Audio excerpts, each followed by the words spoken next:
जी जनाब खुशी शाह साहब।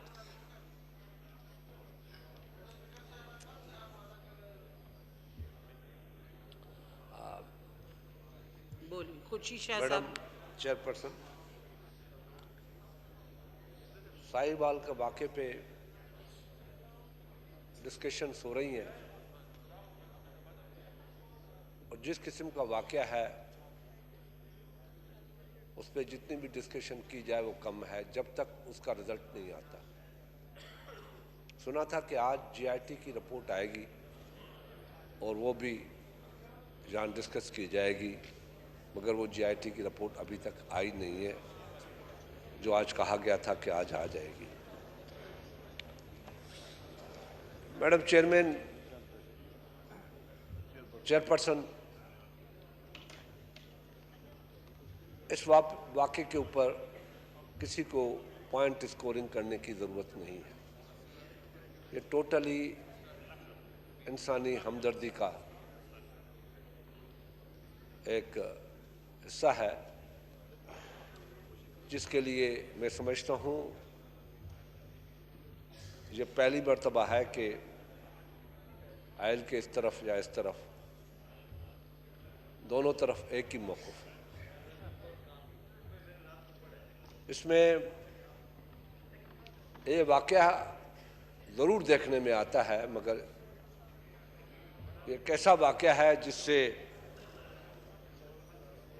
आमरीत का दौर याद आता है कि बेगुनाह लोगों को रास्तों में किस तरीके से शहीद किया जाता था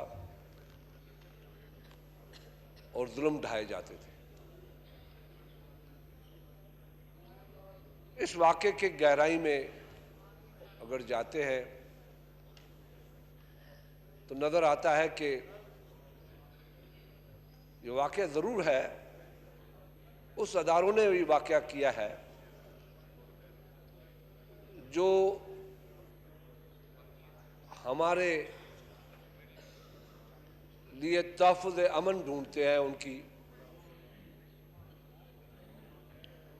हमारी तहफ़्फ़ुज़ करते हैं, लॉ एंड ऑर्डर को देखते हैं, लॉ एंड ऑर्डर क्रिएट नहीं करते। इस वाक़े को अगर ये कहा जाए कि ये दहशतगर्द थे और दहशतगर्दों को मारा गया है। मैडम चेयरपर्सन, जब किसी दहशतगर्द को मारा जाता है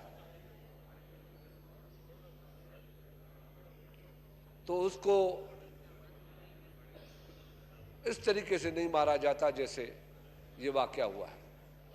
रोकने की कोशिश की जाती है, एक माहौल क्रिएट होता है, बस जैसे उनको शहीद किया गया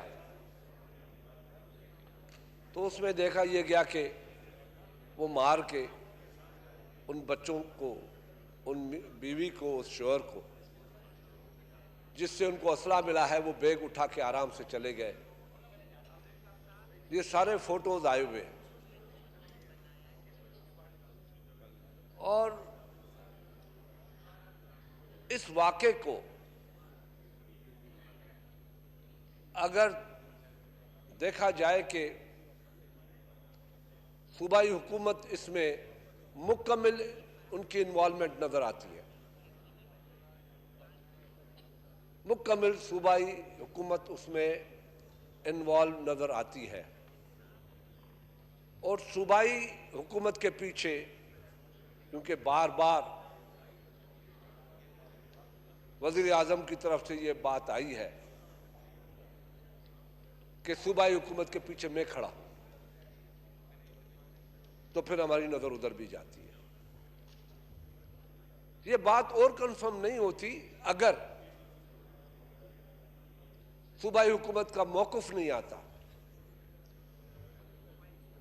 4 वज़ीरों ने प्रेस कॉन्फ्रेंस करके उस बात की वजाहत की कि इंफॉर्मेशन के मुताबिक ये दहशतगर्द थे, दाइश के थे, उनके सपोर्टर थे और उनके यहाँ से असला मिला है, उनके घर से असला मिला है, उनके गाड़ी से असला मिला है। जो दहशतगर्दों की गाड़ी थी, उस गाड़ी को कैमरा के थ्रू देखा गया। ये गाड़ी जो थी, जो सुजुकी थी, वो उनके पीछे थी। उस दहशतगर्द की गाड़ी के पीछे नहीं गए, जो मेन गाड़ी थी वो सुजुकी के पीछे गए। उस गाड़ी के पीछे कितनी गाड़ियां होंगी, 100-200 गाड़ियां और भी गुजरी होंगी। और वहां से जाके देखा, उस घर में ये गए नहीं। और रास्ते में जब वो बच्चों के साथ आ रहे हैं तो उनको पकड़ के मारा गया। ये हुकूमत पंजाब का मौक़िफ़ आया है। और ये बच्चे दहशतगर्द नजर आते हैं आपको। और ये भी पाकिस्तान की तारीख का, दुनिया के दहशतगर्दी की तारीख का ये अनोखा वाक़या है कि 5 साल, 7 साल, 10 साल, 13 साल के बच्चे दहशतगर्द हैं इस मुल्क में। मैडम स्पीकर, मैडम चेयरपर्सन, उसी मौक़िफ़ के पीछे एक और बात भी आती है कि आज तक पाकिस्तान में क्या ये वाक़या कहीं नंबर सामने आया है कि दहशतगर्द को हुकूमत फंडिंग करे कि जी आपके साथ जुल्म हुआ है, हम आपको, आप दहशतगर्द है, आपको हम, आप मर गए हैं, अब हम आपको 2 करोड़ रुपए भी देते हैं। जब आप दहशतगर्द करते हो तो फिर ये 2 करोड़ देने की क्या दहशतगर्द को जरूरत है? इस बात की वजाहत की जाए कि चीफ मिनिस्टर, उनके लिए, उनके बच्चों के किफायत के लिए, पढ़ाई के लिए गवर्नमेंट की रिस्पॉन्सिबिलिटी पड़ती है कि गवर्नमेंट उसकी जिम्मेदारी लेती है उनकी एजुकेशन की। उनको जो फंड दिया जाता है 2 करोड़ रुपए, उनको मारा गया। कभी कहीं दहशतगर्द को इससे पहले ये पैसे दिए गए, ये फंडिंग की गई है? या वो बात 4 वजीरों की सही है और वजीर आला गलत है, या वजीर आला सही है, वो हुकूमत का मौक़िफ़ गलत है, या इस पार्लियामेंट का मौक़िफ़ गलत है? मैडम चेयरपर्सन, ये बड़ी जिम्मेदारी की बात है जो हुकूमत को लेनी चाहिए। इस बात पे मैं समझता हूं, इतना बड़ा वाकया हुआ है, लॉ एंड ऑर्डर सिचुएशन में लड़ाई हो जाती है, फायरिंग हो जाती है, लोग मारे जाते हैं, बच जाते हैं, पुलिस मारी जाती है, जख्मी हो जाती है, ये एक और वाकया होता है।